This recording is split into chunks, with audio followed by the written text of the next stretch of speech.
And what's up, Black family? This is your big brother Blackman. As you can see, I'm coming to you live from the crib for another episode of Moments in Black History by Black Thoughtz. And today we'll be joined by our special guest, my good sister, my actual cousin, Spirit Warrior, also aka at Ascension, and her actual tag name, her actual name, I'm gonna make sure she gets that to you guys because I don't always be in the loop. I be effing up. But I'm just waiting for our good sister to send the request to join the live here. I thank you all for coming through. Hope you guys are having a wonderful day. As you already know, we on the ghetto grams here. We got to send out this live to get as many of the Black family as here as possible. That little arrow, bottom right corner of your screen. Hit that bad boy. Send it to at least 3 people for me. 3 people. Let's do that real quick. We're about to have a good day. It's a good episode. We're going to talk about favorite moments in Black history. And as I always say around here, around this time, it is up to us to tell our own Black history. Because when we don't honor our history, when we don't tell the youth of their origins, of their backgrounds, of their roots, we leave it up to other people to do that. And we know what them other people have been doing with our history this whole time. We can't let that shit keep happening.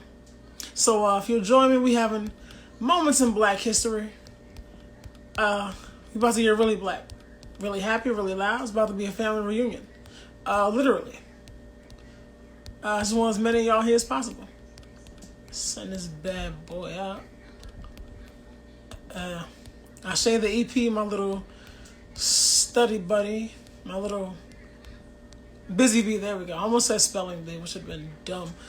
Is off studying, because Black women are the future. This she go right there.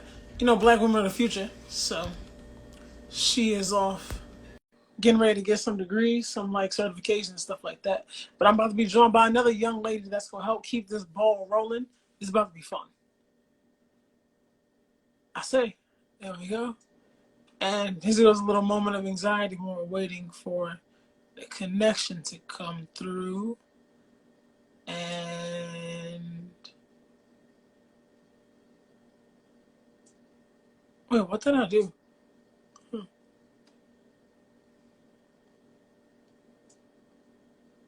says waiting. My back.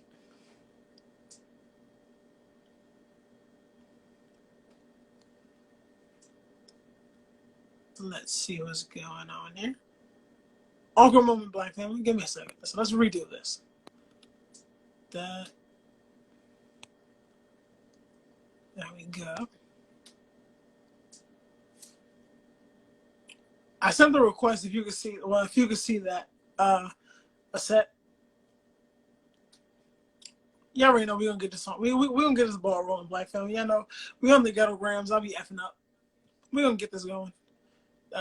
Hey, my good sister, Gummy Bear XOXO. It's been a long time, man. It's been a long time. I know you're still lovely. I know you're still ratchet. I'm so proud of you. Yeah. Valentine's Day is coming up. I know you're probably planning a terrorist attack or something. But love you, sis. Valentine's Day gonna be rough. I already know. What's going on?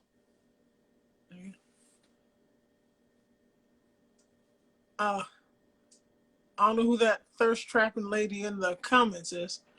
You can't send me hard eyes, baby girl. I have a girlfriend. I have a future wife already. I don't know what the hard eyes for. There we go. Let's see. So rude. So rude. Hey, Black men don't cheat. I'm gonna come out. I'm gonna come out and come back. That's what we do. That's what Black people do. We're gonna come. We gonna come back. How you guys doing? It's been a brutal week, man. For us over here at the Black Thoughtz house. It's not Shane that sends it. I don't know. I'll be saying whenever women send me hard eyes on Instagram, I just be blind to it because I just be like, you ain't supposed to be sending that. And I know I get hard eyes in person. I ain't even read it. There we go. I'm looking at my little love off to the side. Just saying that ass stuff. All right, a little bit of distraction. Let's see. Let's send this again. Yeah. At Gummy Bear XOXO. There we go. Yes, We I made did it. Yes. Fantastic. Finally. I'm pretty sure it was Ashe that sent it though, because I saw the heart eyes and it said Ashe the EP. So I was like, oh, okay.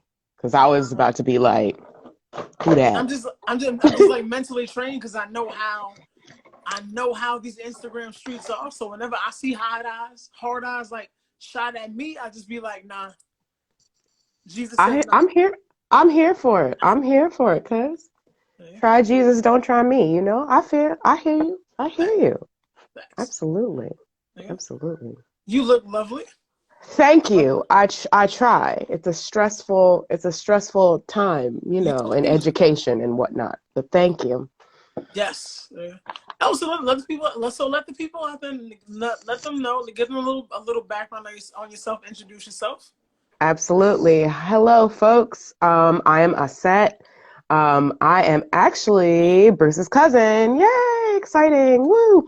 So I am an educator, so specifically a special ed educator. So I've been doing that this is my 7th year. Native Brooklynite. You see the feathers in the back, so mass player up in here. Barbados, you know, we rock out. Yeah, so super duper black all day, every day. So I'm here, I'm ready to have this conversation, like let's get it going. Cause I'm constantly in these battles with people in the IG streets about these comments. Yes, hey, yeah, constantly. Literally one of them was actually specifically relating to Nat Turner and the rebellion today. And somebody came into the comments on, like, you know, everybody's exactly. Thank you. Super duper black. Everybody's hype, you know, like these are things that we don't standardly talk about. Like, one of my god sisters was very much talking about how we always celebrate Malcolm. I mean, not even Malcolm. We always celebrate Martin Luther King, which we should. He's amazing. He's dope. But like, we don't get a chance to really talk about anybody else. For the most part, we talk about him, we talk about Rosa. Like, these people are amazing. They did their job. We wouldn't be where we are without them. Absolutely. But there's things that we don't get a chance to talk about. Oh, the flag. Yes. There's things we don't get a chance to talk about. There's things we don't get a chance to see or understand about our history. And it's like a lot of it is really encompassed in this last 100 years. The civil rights movement, for the most part. Like, we don't even get a chance to talk about why Malcolm X doesn't have his own holiday, because he should. We don't get a chance to talk about the slave revolts throughout the New World, not just in America, but throughout the New World, because we should. Like, it's crazy. It's crazy. Well, it's because we can't. They can't let people know that there was a time where black folks seriously considered and were actually going around beating up white folk.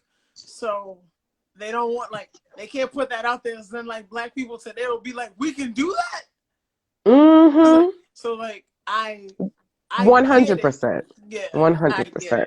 That's absolutely the reason. Because, like, give Malcolm his own holiday on his birthday, because he needed it and he deserves it. I had been teaching Malcolm X to my students for the last like 3 years. Like, I made them read the autobiography. I made them annotate it heavily. Like, it was not a game. Like, you needed to know what was going on with this. Like, you needed to know. And most of them, they didn't know about his whole background of like drugs and prostitution, and even the fact that he liked white women. Like, most of them just knew that he was this Muslim guy that used to speak about, whatever it takes, and like it just being whatever is necessary. Like, nobody, like, by any means necessary. That's what everybody knew. They knew he was this light-skinned, redheaded cat. They didn't understand his hatred of himself because of his mother and her hatred of herself because she was half white. Like, it was a whole big thing. And so, like, my kids, because I taught 12th graders, they were so interested in the way that we discussed it. And then we watched the movie with Denzel, and it was just amazing. And they're all like, he deserves his own holiday. And I've been saying that for years. He sure does. And it is that situation, specifically because they don't want anybody to be up in arms. Like, even look at what's happening with the protests, right? The protests. I do say protests because people are calling them riots. I'm like, that was not a riot, or at least if it was a riot, it wasn't started by us. We saw on the news that they had people in costumes, blackface, doing whatever, getting arrested for starting riots. Yeah, riots aren't planned. No. That was a strategic attack. 100%. Yeah. And we saw it on the news. Like, why would we sit here and destroy, what was it? I think it was in Louisville. Like, I could be wrong. But why would we destroy a Native American building? Why would we do that? We know that Native Americans and indigenous people are going through some crazy times just like us. We know they've been oppressed just like us. They're on small little reservations. Their poverty level is crazy. They're going through alcoholism, depression, all of that stuff. So why would we feel the need to go and destroy a Native American building while we're trying to get the point across that this is for us? We want to make sure that people are not dying in the streets because of our color or because of our race or our heritage or whatever. That didn't make sense to me. And it wasn't us. They arrested those 2 white dudes that did, at least 2 of them, that did it. And they were in blackface. It was on the news. Yeah, there's also was one of them like the guy that his ex-wife turned him in? Oh, that was literally the dude that kneeled on George Floyd. I think so. I think that was literally him. I think he was the one where his ex-wife like, oh no. No, you're right. I think that was him. He was walking around with like a hammer, and he was like just randomly breaking stuff. And you're right. Try to fight him. Yeah, you're right. I think that was him. And I was like, oop, you stupid. And ex-wives are giving it up, as they should. She's probably waiting to get back at his ass too. Hell yeah. Why wouldn't you? She's probably then you have she's like Christmas 2012. Exactly. This motherfucker. You got me all types of fucked up. Like, you didn't, like, what is this? What is this gift? You bought me a pen? Like, she was mad. I know she was. But I'm always happy like they got caught. Mm-hmm. I am happy that there are people out there advocating for the fact that Malcolm X doesn't have a holiday. Because in all honesty, that wasn't even something that like dawned on me until like recently. Which is like, but the reason like as to why he doesn't have his own holiday is very obvious because he was militant. Whereas at least with Martin Luther King, other people can like put him on a pedestal. They can make him like the cover child for peace. Right. The poster child for peace. Whereas, right, like, absolutely. where we know they don't want peace, but they definitely don't want war. Most definitely. Which is what should we get with Malcolm.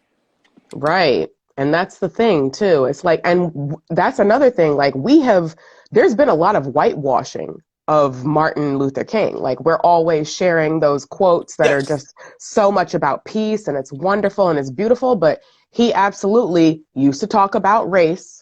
He used to talk about how white liberals were not like, y'all are not helping us because y'all are secretly talking mess about us and y'all secretly don't want us with you to catch up with you because you also have your own little racial whatevers behind you. Like he was not just sitting there saying peace, peace, peace, turn the other cheek, peace, peace, peace. He was a pastor. Absolutely. Yeah, they whitewash everything, but like literally they also don't want to show what Martin had to say about race because if you think about it, most of the quotes that are shared are not even really about race. And even his I Have a Dream speech, a lot of that was ad-libbed. Like, he wasn't even planning all of that. You know, little black boys, little black girls, like, we know, like, that is iconic and it will always be iconic. But he was absolutely in his own right an abolitionist and absolutely in his own right revolutionary. The man got arrested. We forget that. How you gonna be peaceful, but you got arrested? Well, he black, so True again. it's possible. There we go. Fair enough. But Yeah. he also had his things to say. He had his stuff to say. He had his stuff to say. So I'm gonna. So you reminded me of something. So our other good sister Talia, who I'm gonna get her on for this as well. She's also an educator just like you. Well, but I believe she teaches small children. So she was asked, like I guess the staff was asked to do a curriculum on Martin Luther King or Black History Month.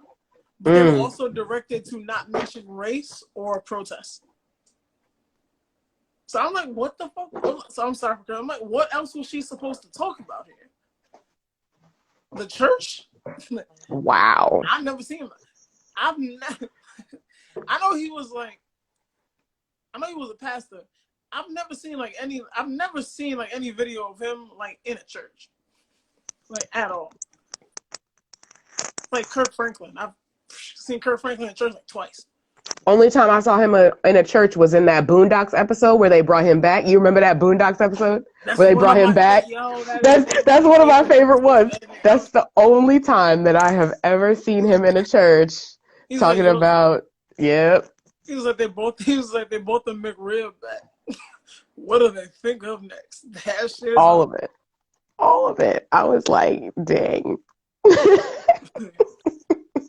But yeah, I really don't remember seeing him inside of a church per se, or really doing much preaching that was like just standard preaching, just straight sermons. No. Yeah, I don't really remember that either, to be honest. I just don't. Yeah, we're not gonna think of it. Yeah, I'm like. So into with moments in Black history, do you have a favorite moment in Black history? I'm going to go ahead and go with, and people might say, you know, I might be a little violent for it, but I'm going to go with the Haitian Revolution. You are among family, literally, and you are among friends. Ashe. And so I say, yeah, like, you know, that's real. Like that first free Black Republic, like rocked out, did what they need to do. Like that's great. And that's like the biggest slave rebellion that anybody talks about ever. There were more, but that's like the biggest one. And it's heavy duty because like it actually made progress. Like folks was free after that. And then the worst part about that, even though it's my favorite, I have issues because of the aftermath in that France charged Haiti heavily. And that's why they would be considered the third world country that they are. There's beauty there, there's riches there, but they would be considered the third world country because how you gonna fight for your freedom? You got free. Everything was cool. And then France, who literally owned everything, decided, I'm going to tax you because you fought for your freedom. And now you don't have any money because I've continued to tax you. It's the same basic thing with reparations in America. It is absolutely one of the biggest crimes. And then reparations in America too. You know they paid reparations already, right? But to the slave owners? Yeah. Like you pay reparations to the slave owners because they lost their property, which were people. But you don't get to pay those people? You say we don't have enough money? We done had two stimulus checks, which were crappy in terms of what's going on in the rest of the world. Canada is giving people like $2,000 a month, whatever else, just off rip. All these other countries, but you don't have reparations money? You don't have reparations land? And even in thinking about it, they don't have enough land to give everybody. They don't. They really don't. Like, you would literally have to own part of Guam, Puerto Rico, random places that are like owned by the United States for everybody to receive their 40 acres and a mule. And then what's a mule? A mule is an animal that can't reproduce because it's a mixture of a horse and a donkey. So you just gave us a random animal to pull a cart? They knew what they were doing with that. They knew they weren't going to give it to us. Well, we can get a Tesla now. I mean, I have issues with Tesla because Elon Musk is an ass. You'd have to elaborate on that. But not in this one though, because this is not about No. It's not about regular milk. We won't. It's only about chocolate milk people in this episode. Exactly, because I got things to say about him, his random baby name that don't make no sense, him. But beyond that, yeah, no, I would go with slave rebellions. I'm the type, like, I would. It's crazy if I looked at myself as the person that I am now at my age, so I'm 32. And if I looked at myself at 9 years old, being one little black girl in the school with all these white folks, because I was the only black girl in my grade for 8 years of my life. Really? Yep. I went to Grace Church School in Manhattan on 3rd Avenue from 1st grade through 8th grade, and I was the only little black girl in the whole grade. This is in New York? Mm-hmm. It's still there. Okay. It's still there. Yeah, it's right on 3rd Avenue in the city. Mm-hmm. What was it? Right there. Oh, it was a lot. I went through several identity crises. My mom and dad were concerned that I wasn't going to be able to dance at one point, even though I already was going to dance classes. They thought I just wasn't going to have natural rhythm. Like, I went through a whole process where I literally went from an Afrocentric daycare to an all-white school. Culture shock like a mug, where my very first day at school, I looked around and I was like, I'm the only little black girl here. And I just put my head down. And that was basically indicative of the next 8 years of my life. So me being the extra militant black person that I am, 1 through 4 and then 6 through 12. Mm-hmm. No, I've been in predominantly white settings for the majority of my education. I really have. But I was able to, as I got older, find my people. And I'm glad for it. I'm so glad for it because of, like, literally at this point, if Black Panthers didn't wear so much black, I could be a Black Panther. Like, with like the old school Black Panthers, like walking around in the street with a gun, old school Black Panther, like that. That's how militant I am up in here. But spiritually, I don't do black anymore. So yeah, I know because as soon as you came on the screen, all I see was all white. I don't remember seeing you it's even your profile. I look at your pictures, they're just white clothes. Yeah. So I practice African spirituality, very specifically of the Yoruba tradition, and specifically to me, because I know a lot of people know, the buzzword would be Oshun, right? We've heard of Oshun before.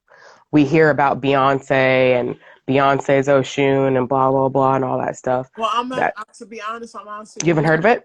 No. Good. You're doing better than a lot of people, because a lot of people put stuff out there talking about that they know things, but they really don't know, because it's an ancient tradition that's thousands years old. So they really don't know. But so I practice Ifa. So that is the literally African version of I don't know if you've heard of orishas before. Have you heard of the term orishas? Yeah. So orishas and things like that, it's kind of weaved into that. So the very specific orisha that guides me is Obatala, and he is the orisha of the white cloth. So energetically, it's just better for me to be in as much white as possible. So I kind of took it and ran with it. So that's kind of where I am. It's cool. The But bees, you just everything. schooled me, educated me. Hey, as long as I can educate folks, that's what I'm about. I'm an educator. Yes.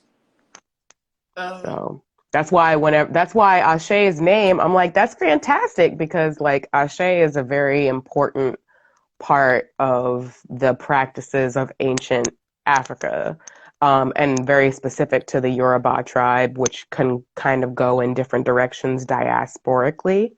But Ashe is all about like positive energy and like, so it will be type of stuff. So you tend to say Ashe whenever you make a prayer or something because you want it to be heard by the heavens, the Orishas, your ancestors. It's all about ancestral reverence and things. So Ashe is absolutely important. That's why I was like, oh, okay, girl, yes. She's also making noise in the background.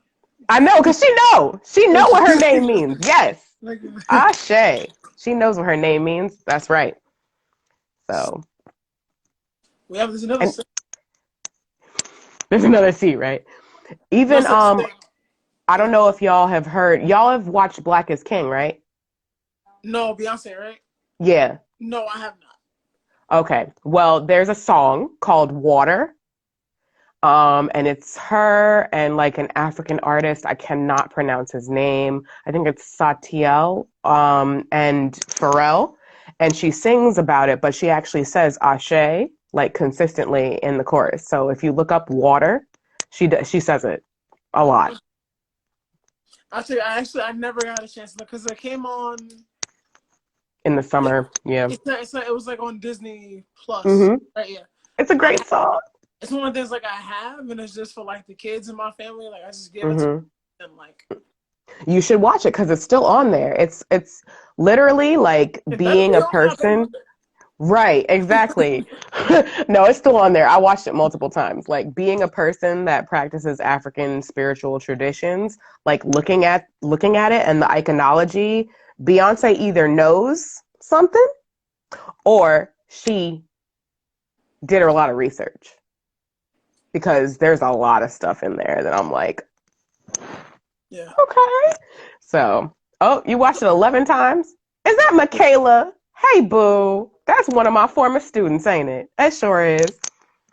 Is it? You I watch, thought that was one of my friends. Okay. it's one of my former students. Yes, boo boo. You watched it 11 times. That's beautiful. 11 is a master number anyway. So Black is King is her last. It's like her last album. It's the visuals for the last album, right? Yeah, Because I like, heard because she that. decided she's like kind of done. Yeah. So there was. I heard the. I did hear. I just haven't seen the visuals. I Okay. was. I went to Pennsylvania last year for like my family's for my cousin's anniversary. Mm-hmm. And like the cousin I was driving with like listened to the whole album there. And like it was beautiful. And I always Lit. feel like so since we're talking like African roots and Beyonce, I don't I it's only been in like recent years since I'll say 2016 uh with the Was it Lemonade album. Lemonade? Yeah. Because that's the very first one where she busted out in the yellow dress with the bat. And I think, what was that? I can't remember the name of the song, but I love the song. And so everybody was like, oh my Is it God, that's Hold so Up? Shun, blah, blah, blah. What? Hold Up? Hold Yeah. Up. They don't love you like Hold I up. I love you. Yep, that's the song. Hold up. I love that song. But everybody was like, oh my God, that's so Shun, blah, blah, blah. And it like started this whole thing about how Beyonce was a daughter of Oshun and this, that, and the third. And it's like, okay, well, maybe she is and maybe she isn't. But she might know something I think she because does. Cause I think she knows something. or at least that's her research. Because what I was Yeah. gonna say was, she's actually always been like in tune with like her African roots, or Mm-hmm. at least like educating herself. Because like, so like recently, like in the last couple months, when I go to the gym and I'm getting through cardio, I've been watching like music videos, and Mm-hmm. usually like, not gonna hold you, it's like City Girls and like Mulatto and Meg Thee Stallion because I can't yes, get down with Mulatto because she chose that you told name. me. She But you chose the name. I so know she's half white, half black. yeah, That's like fine. listen to her, like But she has reasoning though. Like I get it, like she had that internal struggle. But that's and she's only she and but that's what mulattoes aside the point. So yeah. I love Beyonce. So I Mhm. watched like Beyonce's like video catalog from like front to back a Mhm. lot, and she's always incorporated African dance in her choreography. That one of my favorite Sure has. videos is Deja Vu, Oh yeah. and Oh, in the that's a good breakdown part, one. like she got busy. And I was like, yo, and it's like my favorite part of the song. Like she, like Yeah. it's the whole thing is it's like African dance. I was Mhm. like, this is like, I was like, but and I was like, well, like this is, and that video is 2006, which is Mhm. 10 years before the Lemonade album because that's 2016. And I was like, yo, Mhm. she's always been on this type of time, Right. and it's like it's always been like she's like been there like planting the seeds, and like Mhm. she's just getting bigger and bigger and bigger and planting all these seeds across like America and across the world. And then 2016 comes and she's just like, all right, it's a blossom now, it's a tree now, Facts. and it's I about to got be. theories on that though, because if y'all remember, her and Jay-Z went to Cuba, and we were like, "Wait, are you even allowed to go to Cuba?" I think she went in like either 2014 or 2013, maybe. I'm not really sure. I think but it was sometime in the teens of the 20s, I would say. And so if she over here in Cuba, I'm like, oh sis, you went to do some stuff. You went to learn some things. Black people with money can go pretty much wherever True. they want to go. Like, True, true, true. Absolutely true. But Cuba is like the home of the diasporic African spirituality type business. Like oh, I she did not probably know that. went and did a whole bunch of stuff. Yeah, because they talk bad about like Santeria and stuff like that and like Lakumi, but like that's heavy in Cuba. Like if I walked around in Cuba, it's a possibility that like people will like bow to me. It's a possibility. Or they'll be like, "Hey, what's up? I know that you know things. You're cool." Like it's Cuba because it's like diasporic, so it's all over the place. Brazil, Cuba, um, Haiti, in the islands with Obia and like other things, and it's kind of all over the place. But it's demonized, so whatever. People think we're Yeah. devil worshippers. I'm like, okay, white people, Christianity has ruined you. That's fine. Yes, yo, we watched it on like I think this was either around my birthday that it had dropped, or it might have been right before Halloween. Mm-hmm. Uh, what's the name of this movie? Is it Good Hair or Bad Hair? Probably. It came out on Netflix. Was it on Netflix or because Good Hair? Good Hulu. Hair. Okay, so the one that's on with the witches and the hair and the weaves and stuff. Yes, and Yeah, that was Hulu. it has Lena Mm-hmm. Waithe in it and Kelly Rowland. Mm-hmm.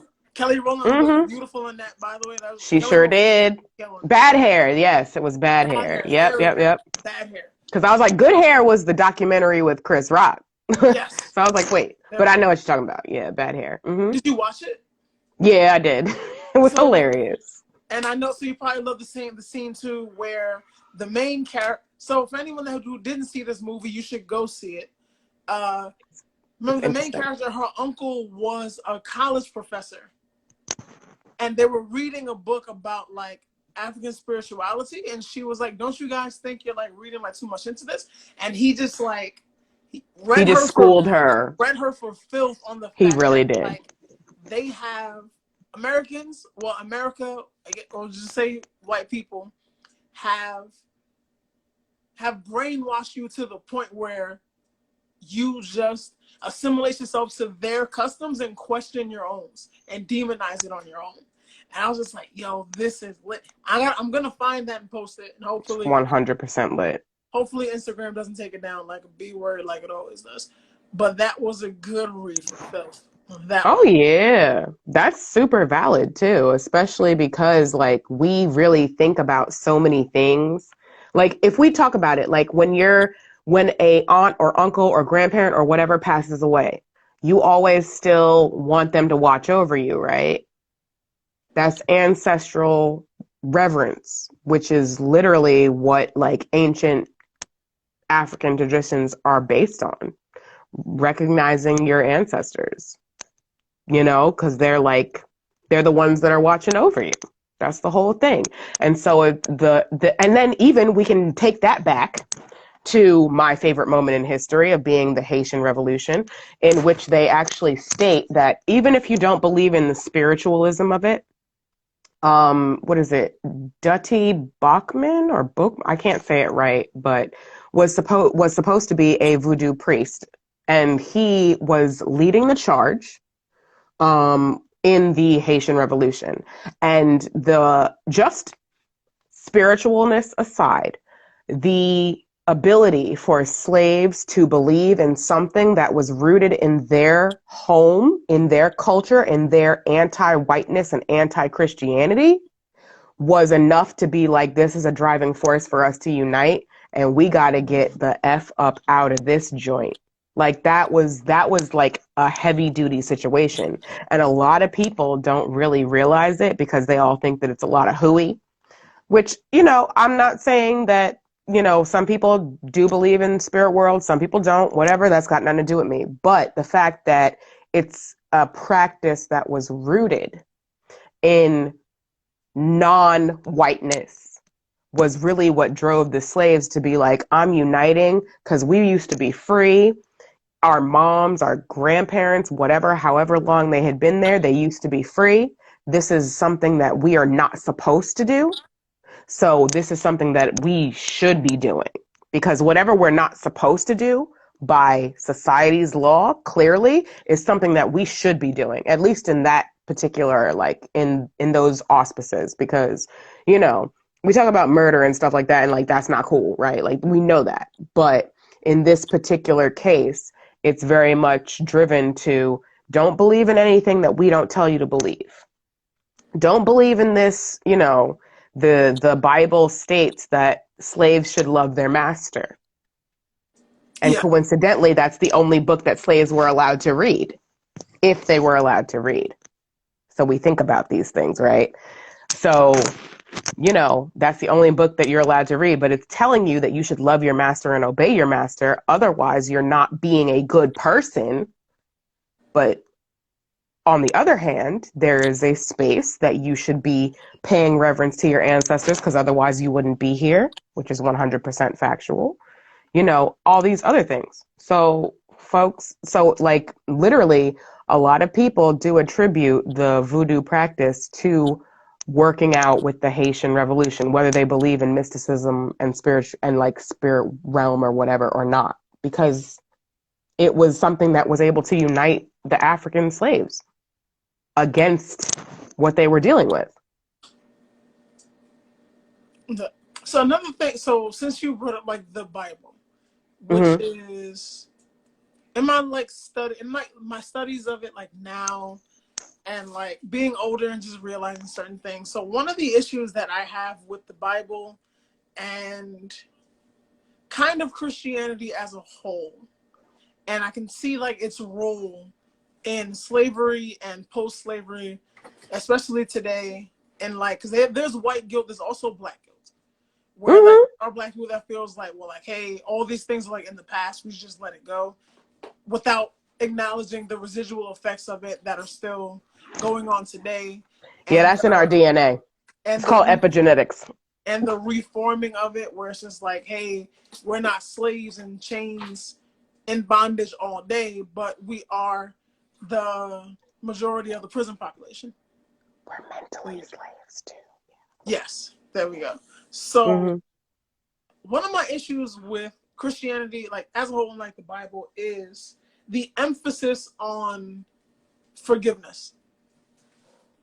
I wonder why. I can see what, and I can see, like, I can see its role in slavery and like post-slavery, where it's just like, not only so like you're so as a slave you're supposed to love your master, Mm-hmm. and then after like, hey, you overcome this, we're free now. You are supposed to forgive your former masters, Mm-hmm. striking them back. If you do not turn the other cheek, if you strike them back somehow, some way, you are now also a sinner. Yeah. Instead of being the person defending yourself. Mm-hmm. When someone was like, I don't really have a track of mind to lose on it. It's just one of those things. It's just like in my head, like I'm thinking it, and like you realize things. You get older, you read more, you get older, and it's just like, yeah, no, because like it's taught in like therapy too, and like I don't like subscribe to that theory where it's like I don't believe that I have to forgive people who have done me wrong to heal. Mm-hmm. Mm-hmm. I don't. Okay. I will say that I absolutely do believe in forgiveness, but literally in the most cliche way of this is for me. Like, I'm forgiving you because I need to get over it. I'm forgiving you because this will sit on my heart if I don't forgive you. Now, mind you, forgiveness does not mean, one, I like you. Two, I need to be anywhere near you. Or three, I respect you, because more than likely, I do not. I don't. So I just feel like I need to get my I'm putting myself on Front Street in order for me to be able to heal from whatever you've done. Because if I really don't address it and I don't forgive you for it, then in my mind and in my heart, you're still taking up space. You're still living rent free. Honestly, if I haven't forgiven you in some way, you're still living rent free in my space. And I don't have the energy for that. I got all types of things to do that you have no parts of. So I don't have energy to spend with not forgiving you. Like, I forgive you. You cheated on me. I forgive you. Please go away. Please go away. You do not need to be near me. I don't need to talk to you ever again. But you know what? I forgive you because what you did has nothing to do with me. It's all on you. It's your character. Your character is poor. I don't work off of bad character in my life at all. That is absolutely a principle of Ifa. I do not work on bad character. My character will forgive you. I just don't need to be near you. And so we move forward. I know that's contradiction. I know it's contradiction. And I know it's crazy because like people hold grudges. I hold grudges heavy. People argue, people fight. I'm not supposed to do that. Like, that's a whole separate thing. But in my own mind, I need to just forgive people so I can move on. Like, you never forget, right? You never forget what they Yes. did. Ever forget what they did. But I need to learn from that. And I also need to forgive you for myself. Because if I don't, I'm going to keep holding on to it. I just am. I'm going to be triggered by something that somebody else does. It ain't have nothing to do with them. But I'm triggered off of you because I haven't honestly healed to let it go. That's how I feel.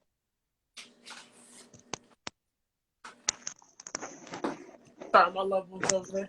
Yeah. Mm-hmm. So I feel the same. Oh, I'm moving the camera the way I shouldn't be moving it. So yeah, so I feel the same. It's just that I don't know. So I don't remember like where or who I said this to. Oh, 'cause I believe it was about. I believe it might have been George. Why do you want to say it? I just remember there was one black tragedy because they all start to like mold together at some point where it bothers me where the black victim's family publicly forgives the perpetrator. I think that was George Floyd's sister and everything. Wasn't it George Floyd's sister? I I'm don't not remember, sure. That's but what I want to say. I want to say yeah. mom, Yeah, but I'm not doing all that. yeah. It So could for have been me, Botham Jean too, because there was a whole yes, thing about that. yes. Was it And Botham Jean? Nah, bro.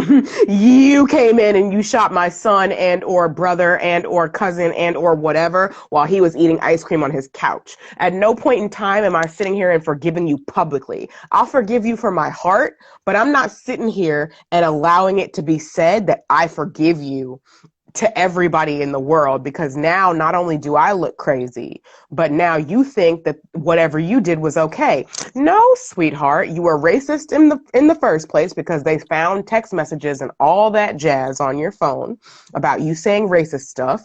You were sexting with your boyfriend while you were walking up your stairs. At no point in time have I ever been so into whatever I was doing that I walked an extra flight of stairs and then went into somebody else's house. Did you leave your door open? Did you not realize that there was like a problem with this? I've never even begun to understand that because I'm too out of shape for that. Like I'm gonna get winded and be like, wait, this seems like a long way to my house. It's one more than I'm used to. Way more than I'm used to. Like that, I would never publicly forgive somebody for that. In my heart, eventually. But it would also be like once justice has not been served, then I would probably go like vigilante on somebody. Like I would be the person to go vigilante. I would. I'm not gonna lie. There was, I think I had, so after seeing that, which I believe it was George Floyd's family, I'm not sure, but I had come to like the realization that it was basically for me, I would feel like a fool and feel like I sound like a fool for forgiving someone when an apology was never delivered to me.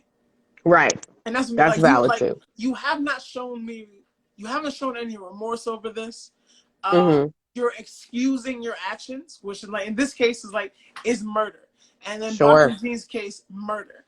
And it's just like you're not like you haven't said like, hey, I'm wrong. I deserve to be punished. Also, I don't believe people should be forgiven if they're not willing to like step up and be like, well, I should be punished for this. Right. That's fair. That's fair. Because I'm thinking like I should go to prison. Especially the people that'll gaslight you and just be like, well, why are you still mad? And it's like, nigga, like yeah, it's like, what do you mean? Why am I still mad? I'm gonna be mad forever. Forever. The Cardi B thing, forever. Exactly. No, I get that. And I will say that the forgiveness to move on and heal is absolutely on a spectrum, because if we're talking about some it's just some relationship nonsense, or like somebody did me wrong, or like a bad friend or whatever, that's totally different. But if somebody kills my loved one, that forgiveness, I don't think I'm ever going to forgive that. I don't think I would. Especially, I would never go on record, like I said, to say that I forgive you. But I'm darn sure, like, I don't think I could forgive that. Because I'll say that forgiveness is a spectrum for that. Forgiveness is definitely a spectrum. So do you feel that Blacks present day should be more like our Haitian ancestors? I will go ahead and I will say that we need to get a little bit more warrior spirit up in our system, but it needs to be organized. It needs to be unified and organized and educated properly. You can't just go out and do all kinds of craziness and expect that things are going to work out. Like, look at dude, like the one black dude that was at the Capitol. He was like, we're going to go and we're going to do this and screw everything. And I'm a Trump supporter. Guess who was the only one that got any sort of consequence? You damn fool, because you forgot you were black. No. You got to be organized and you got to be strategic. That's why I was all like, Black Panthers, like, be strategic about whatever you do. Be organized within whatever you do. So I do feel like there has been a lot of complacency. And a lot of like just general laziness in it, because we literally are operating off of a system of like, we're operating off of a space of lack. That's what we're operating off of in Black society. And people can say we're not, but we really are, because we operate off of that consistently, like, because we haven't had it. So knowing what to do with it, it's the same thing with like the ghetto fab, whatever. You get a little bit of money, let me get my $200 install and my $1,000 weave, all this other stuff. let me get my, Bentley or Maybach or whatever, because we're operating off of lack. If you've ever known somebody to be extremely rich, they walk around looking like hobos most times. Like, for real. Like, I've known a lot of people who were extremely rich, and they would walk around looking like hobos for the majority. And I'm like, don't y'all have money? Y'all don't care. They don't care what they look like. They don't care if people know they have money or not. They don't care to flex on a normal basis because they're not operating out of a system of lack.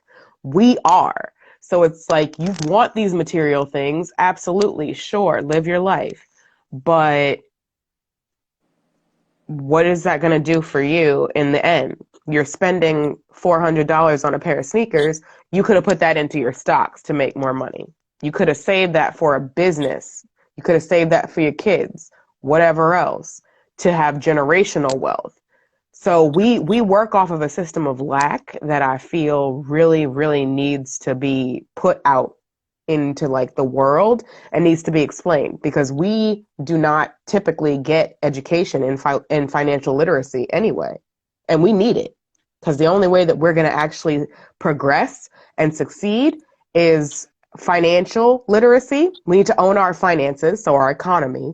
We need to own our own culture, so we kind of got to take back a lot of the cool stuff that we've given the world and accepted it. Like, stop telling people, oh my God, you can come to the cookout because you have like 2 steps of rhythm. I don't do that shit. Yeah. That's, you got rhythm, but what else? Yeah, y'all not What else? welcome here.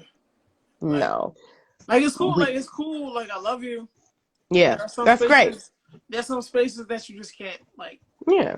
No. And then our politics too. Like, that's another thing. It's economics, it's culture and politics. And that's the way that we're actually really going to be able to do something for ourselves and as a community. And I don't know if people will ever understand that in full.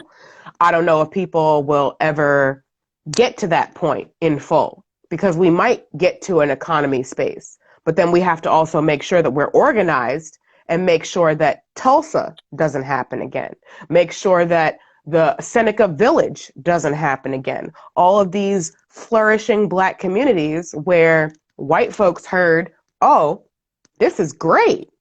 We don't want them to have that. You can't have a Black Wall Street. We're going to come and we're going to take it from you. So that's why I'm like, there's got to be levels to keeping what we deserve, in my mind. So, like, I'm all about I couldn't tell anybody not to be violent during a protest. If you feel that way, then you feel that way, but there's got to be a means to it, and like, it be strategic. Like, if y'all want to do guerrilla warfare and then also this, great. Organize, strategize, educate, and then also hit them from all ends.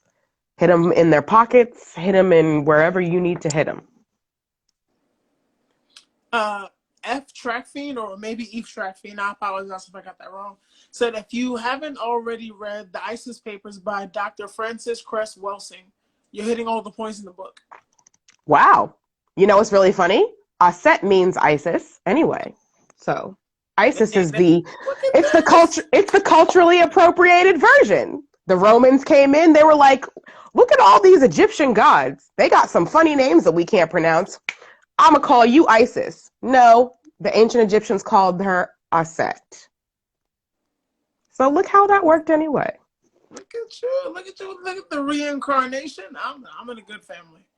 I'm in a good family. Oh yeah. Hey.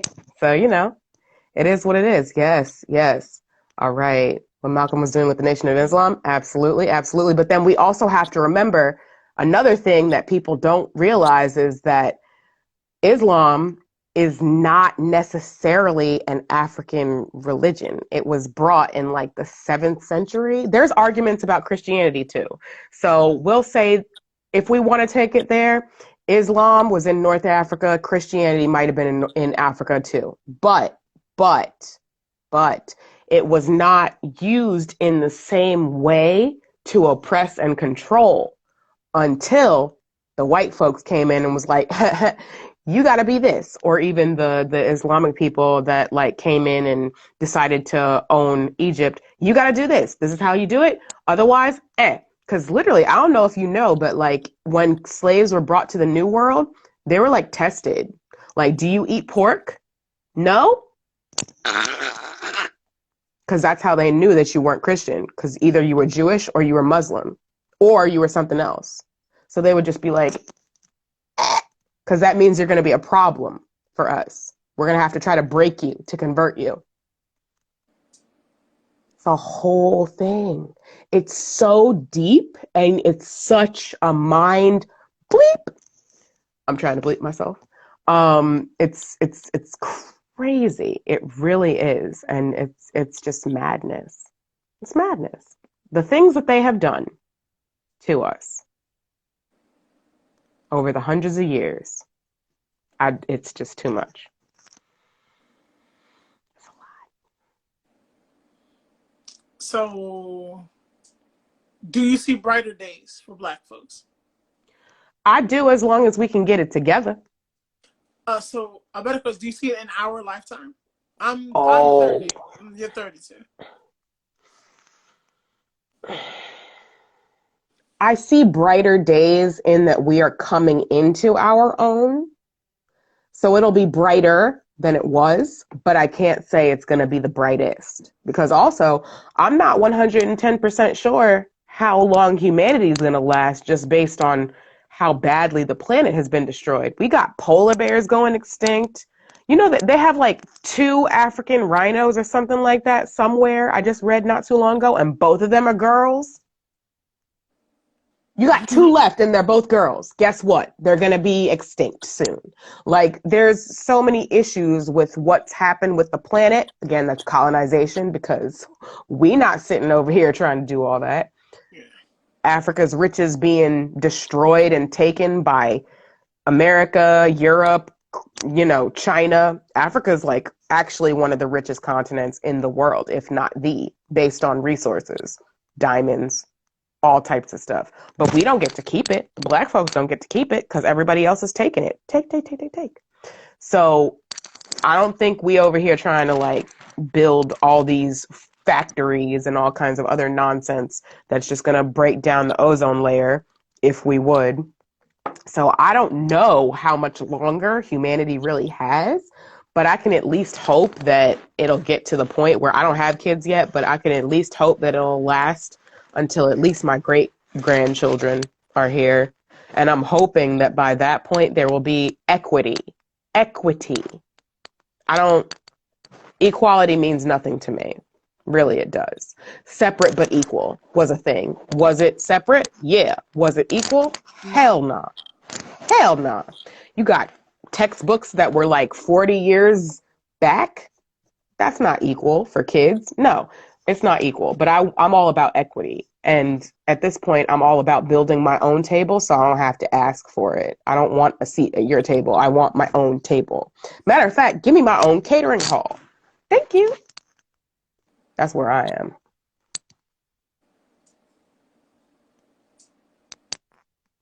That's where I took up like all your time. I'm so sorry, cuz. No, this was all yours. I was about to say, I took up all your time because it's just too much. It's too much. We just getting gaslighted. I really hope that we are not getting gaslighted. I really hope not, but it is absolutely a possibility. It's absolutely a possibility. As long as it's equal. But think about it, though. Think about this. Equality. I don't know if you've seen the thing, and I tried to explain it to some of my kids in middle school today, because I'm teaching middle school and working in a middle school now. Equality is cute, right? But there's a picture of like 3 people standing to look over a fence. I don't know if y'all have seen it. I wish I could drop it in a chat or something like that, but I don't have access to it right now. So 3 people are standing trying to look over a fence. The tallest one, doesn't need anything. They can already look over the fence. The middle person might need a smaller one. The smallest person, who's real short, they really can't see over that fence. So equality means everybody gets the same block to stand on. So that means that the shortest person still doesn't have an ability to see over that fence. That's equality. You all get the same thing, but you might not all need the same thing. Equity. That tall person that can already see over the fence? Mm-mm. Oh, yeah, you know the photo? Oh, you understand equity. Okay. Well, get it. I get it. You get it? You're good with equal? I'm on equity. Because if that tall person who can already see over the fence gets the same damn thing to stand on as the small person, you're already doing what you need to do and you're already there. The small person who still gets that like 1 foot up, you still can't see over the fence. I need that tall person. You stand your behind on the ground because you can already see. The middle person, you can get that 2 foot block. The smallest person, you might need that 3 foot block to be able to see, but you'll be able to get up there and see. That's where I'm at. I want you to give me what I deserve so I can be at the same level playing field. Because you could say it's the same level playing field, but it's really not. It's really not. Especially if I have the same tools as somebody that's named Jan, but my name is LaQuisha. Same tools, same everything. But that doesn't mean that I'm getting that job because my name is LaQuisha and her name was Jan. We got the same credentials though. Nah, I'm not with it.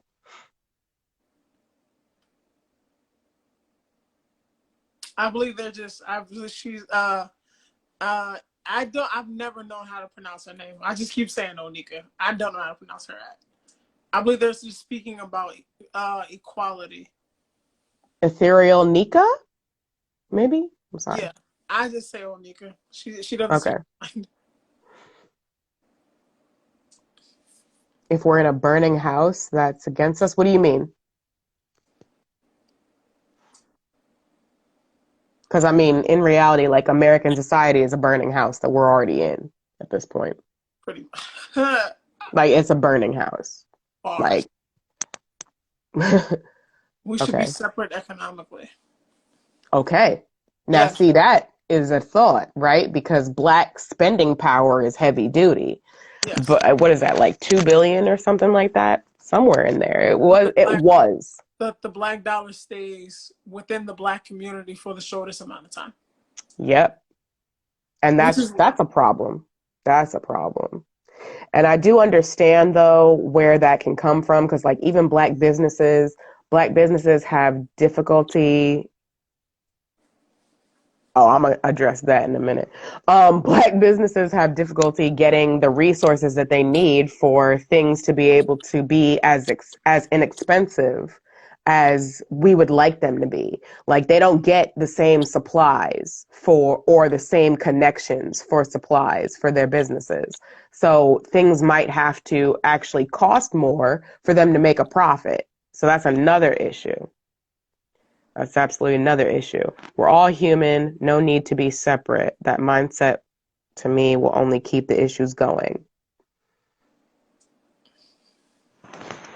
Okay. Give me 1 second. 10 seconds. I'll be right back in the camera. Mm-hmm. Yeah. I guess I get that. Integration marginalized us. It sure did. It sure did. I will say integration marginalized us. It sure did. It did. I spoke about this 2 days ago. Yeah. With my good brother Sir Wilkins, who is his favorite moment in Black history was also the Haitian Revolution. He is a Haitian. Of course. And we had spoke about I'm cramping. Okay.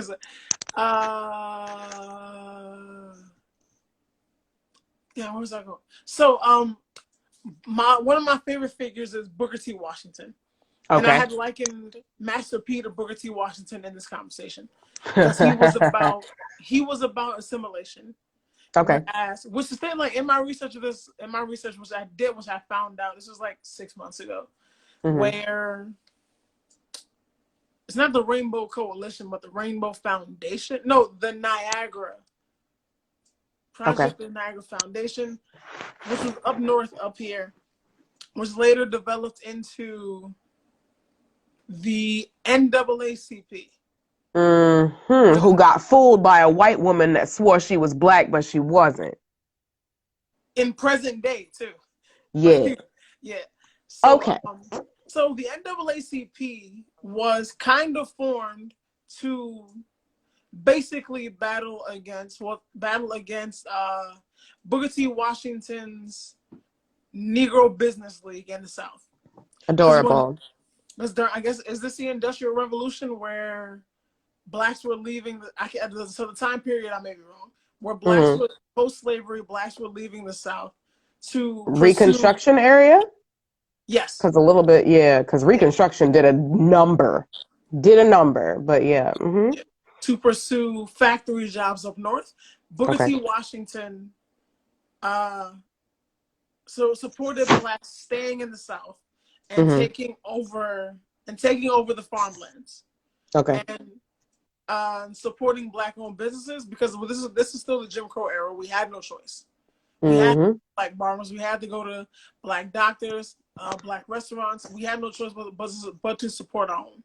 And he would have kept it that way, period. Which which is what I do now. But the NAACP supported assimilation of blacks into American culture for equality. And they're the ones that got the government funding, while the Negro Business League was marginalized after a period. They did boom again, despite the efforts of, I'll say, the NAACP, which reading this made me look at W.E.B. Du Bois differently. I look at W.E.B. Du Bois differently on many different levels, because there's sometimes the things that he tried to put forth were very indicative of the fact that you were mixed. Sorry, I said it. I'm sorry I said it, because I need people to be there are aspects where you need to really actually get radical, and you will understand that radicality. If you didn't get that chance to learn to read, and you weren't actually the slave master's son, so you look different than a lot of other folks, I don't know if W.E.B. Du Bois would have been the person that we know him to be and the hero that we know him to be. I mean, he did a lot, and I will not discredit anything that he did, but also there were some points that he made where I was kind of yeah, I mean, I guess, but he wouldn't have been my pick. Wouldn't have been. Nah. I'm kind of That's where I'm at. I was gonna say, I'm saying I was gonna say, I'm gonna say it anyway. Go ahead. In present day, W.E.B. Du Bois might have Daniel Cameroned us eventually. Oh, snap. That is also super possible. Yeah. I'm waiting for his impeachment, but who knows? Daniel Cameron? Yeah. Well, then, yeah, they're not going to protect him like he protected them, so. Wap, wap, wap, wap. Yeah. That's legitimately how I feel about it. Oh, no. Oh, well. It's okay. I'm that sucks to be you, because you thought you were something with your little engagement and everything, and being what is he? He's McConnell's protege, right? Ew, come on.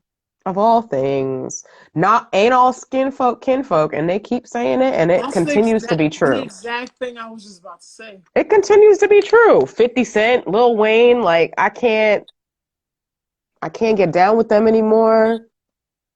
No, Lil Wayne loses hair every time he betrays black people. I swear to God. He has 3 locks left now.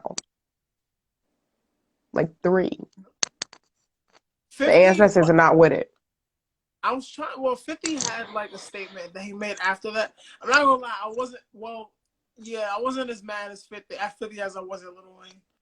But that's just 50 Cent a lot more. I'm mad at 50 Cent for multiple reasons.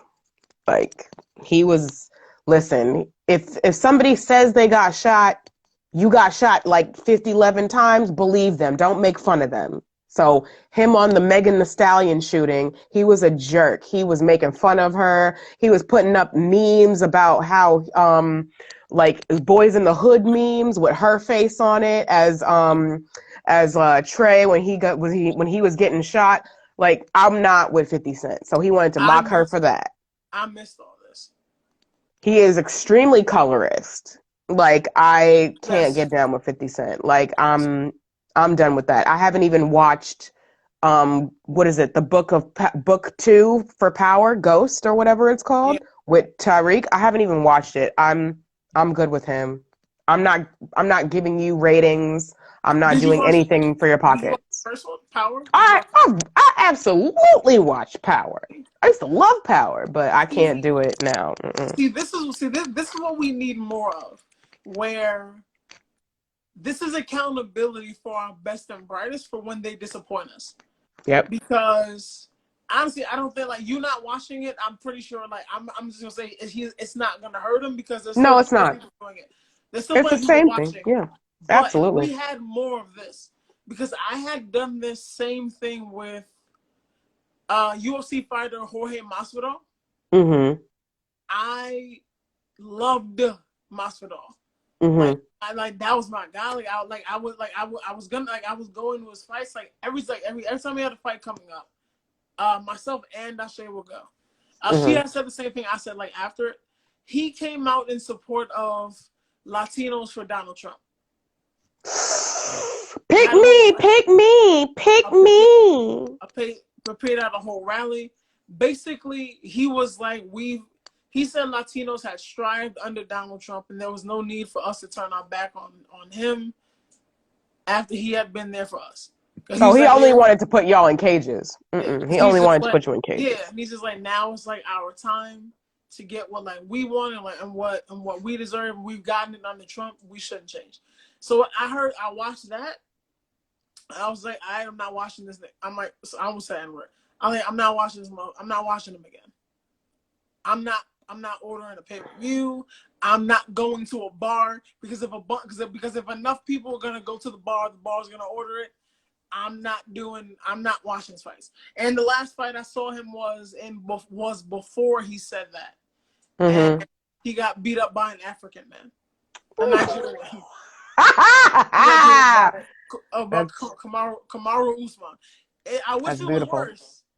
But that's beautiful. It was a good fight. And he's a good fighter too. Great fighter. I like him a lot. And he's been going from the backyard days with the good ancestor, rest in peace, Kimbo Slice. That's how hard he's been going. That's how he kind of career. Wow. A real street dude. But right? Then he comes up like this. That's what always happens. And it's just like, whoa, bro, I'm out. I like you. I can't say I wish you the best, but I like you. I supported, but now I got to hold you accountable. And even though Trump lost that election, I can't forget you said that shit. Because another election is coming up. You don't seem to be on my side, man. Yeah, see, that's the thing too. Like, there's too much going on where people have to realize that the majority of folks in color of color that decided that they were for Trump are only, again, operating out of a space of lack. Why? Because now I got money, so I want to do anything to keep it. So you want to go and you want to vote for him. Like, I've felt a way about many a black star or black celebrity that decides they are Republican. Like, I used to love LL Cool J, but he's Republican and he voted for Mitt Romney. And I was mad about it. But he didn't support Trump, but I was still mad about the Mitt Romney thing for a while. Now, again, let's not be blind to the fact that neither political party really cares about black people. Let's not be blind about that. I'm not stupid. But American democracy is basically a lesser of two evils type of situation. So you either take the overt racism that decides that it wants to be violent and wants to go after you and slit your throat and hang you from a tree, or you go for the covert racism where you still might be able to make some sort of progress, because unfortunately it's a numbers game and you can't create your own party until people actually begin to understand it and go to that. Because we, again, numbers wise, we're not enough. The folks that actually understand it are not enough to get that third party that actually cares. It's the same reason why Kamala is there and Stacey Abrams is not. Stacey Abrams could have been the vice president of America if Biden picked her. But why did he pick Kamala? Because she was a safe Black woman. She's mixed. She's lighter, she's smaller, she doesn't really speak out as much and as in depth as Stacey does about the issues that have to do with Black America. So that's why she won.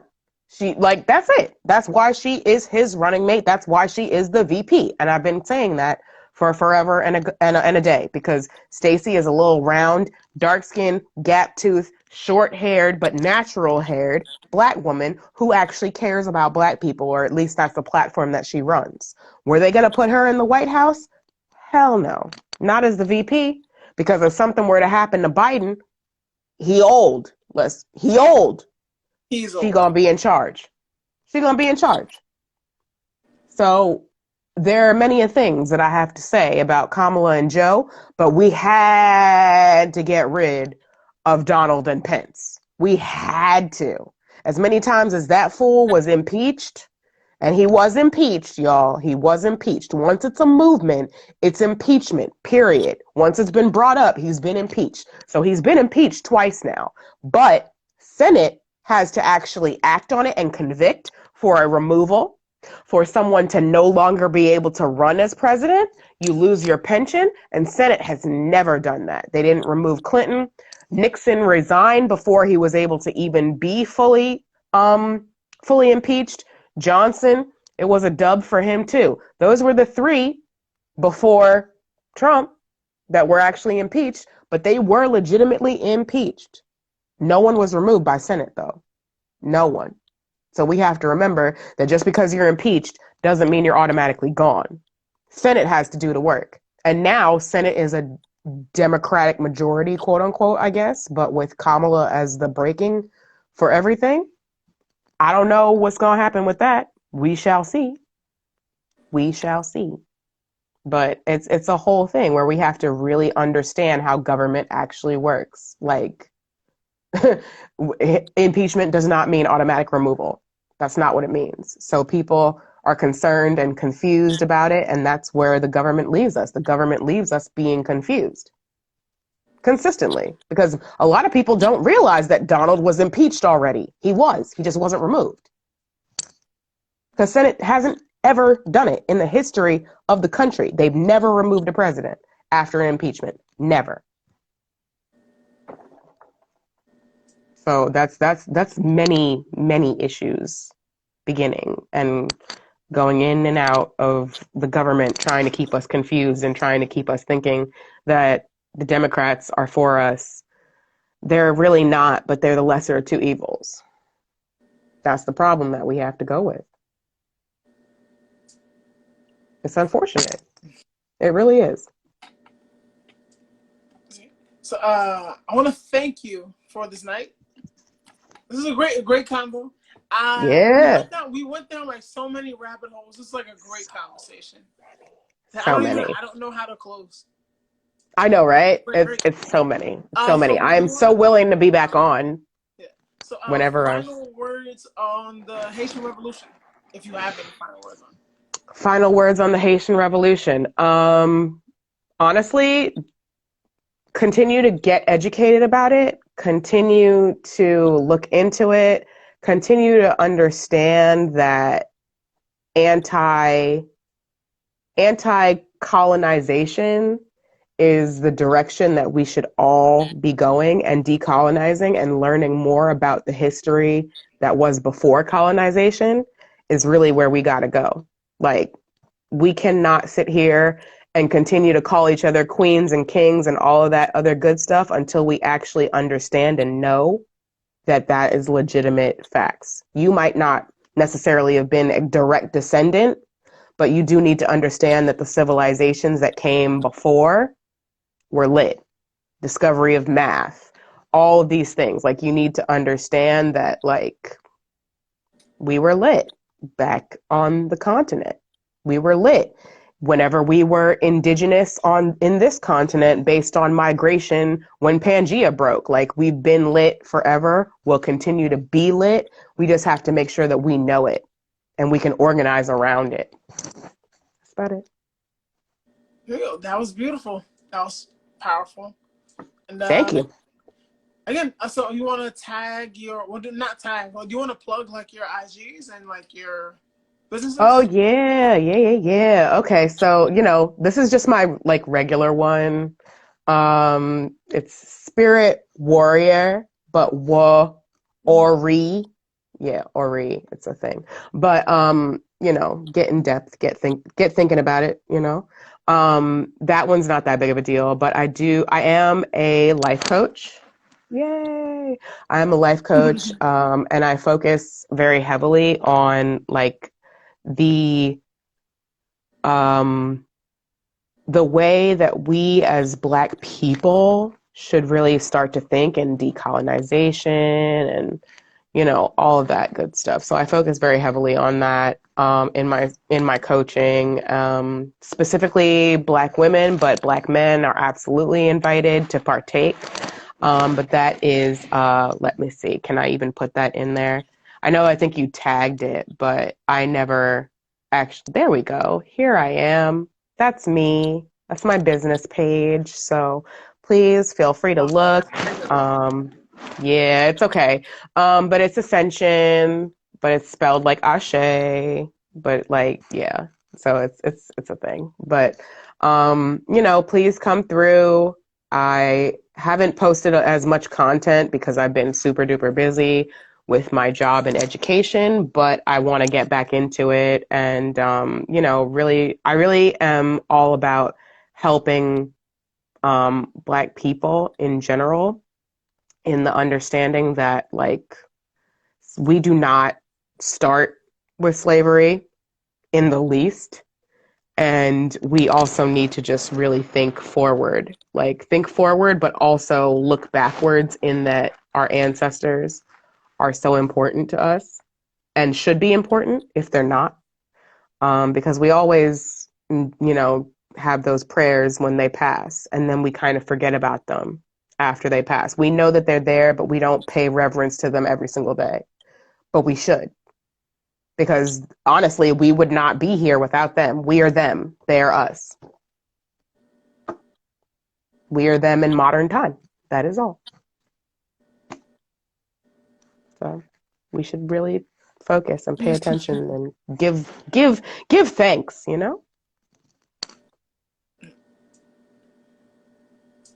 Yeah, I don't got nothing else. Yeah, right. I mean, like, over. Cut. And so, Right. Black family, thank you guys for coming out. Thank you to our lovely guest, my lovely cousin, for coming out for this celebration of ourselves, of our history. This has been Moments in Black History by Black Thoughtz. We are out of here. Peace. All right. Ashe. Peace out, y'all. Freeze, like the freeze frame.